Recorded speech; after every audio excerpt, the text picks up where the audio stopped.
don't need my help, whatever. I took her money.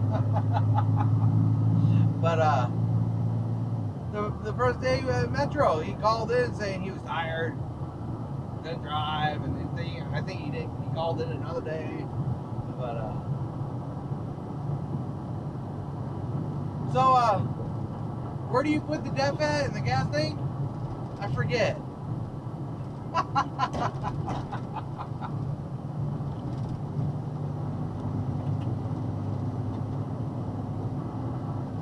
Go, Speed Racer, go!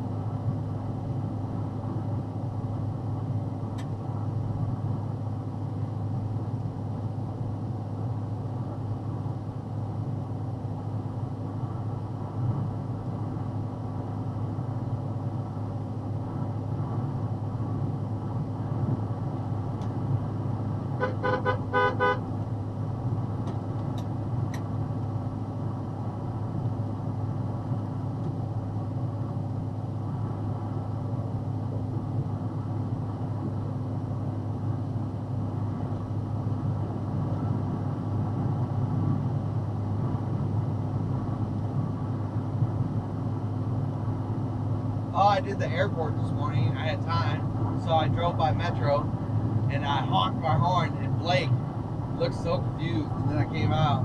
Well, Blake called me on an accident one day. He meant to call Mike, the Wayfair dude. He called me and said, "Bitch, you gonna get me breakfast?" And I played along for a long time. Well, I dropped by, and then Ducky was supposed to have this job, but I guess he had medical issues. Well, now Ducky's doing Wayfair, and you can see, well, Ducky took down my number. I took out his number. Ducky took down my number, and you can see Blake in, like I'm gonna steal his people. I guess they hired Craig. They told me they weren't gonna hire Craig, but they hired him. Well, I guess Blake just told me they fired him because they looked at a 900-pound jacuzzi, and Craig almost dropped it on his foot, and then they wanted to argue in front of the customers or something like that. But I guess they got Rolo, they got Lane,